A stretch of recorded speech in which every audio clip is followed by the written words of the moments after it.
So yesterday, January 21st, is the second anniversary of a U.S. Supreme Court decision called Citizens United v. FEC.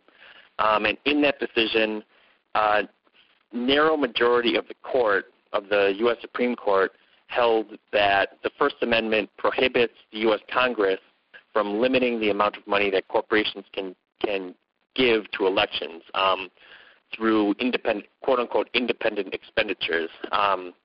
The decision upheld direct limits on direct contributions to politicians, but they opened the door for corporations and wealthy CEOs and other billionaires and millionaires to spend unlimited amounts of money on campaigns as long as they filter it through what we call political action committees or PACs. So since that decision, we've seen elections in the U.S. become increasingly expensive.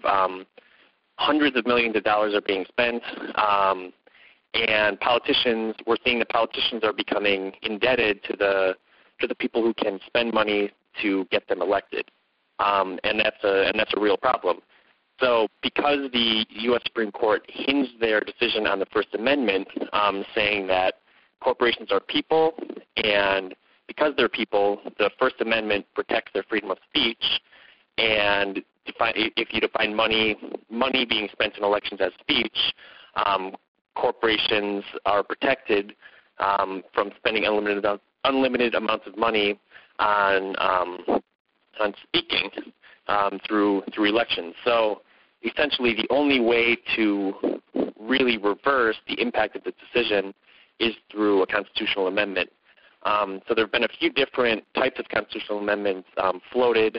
Some have reasserted the right of the U.S. Congress to regulate elections.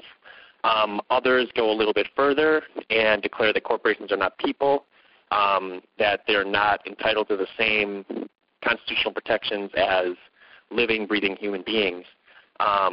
But there's been an increasing groundswell of support among the American public for reversing the impact of this decision.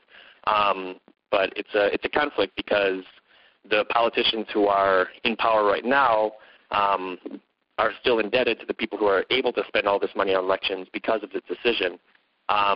So we're starting to see a distinction between what the public wants and what legislators are willing to do.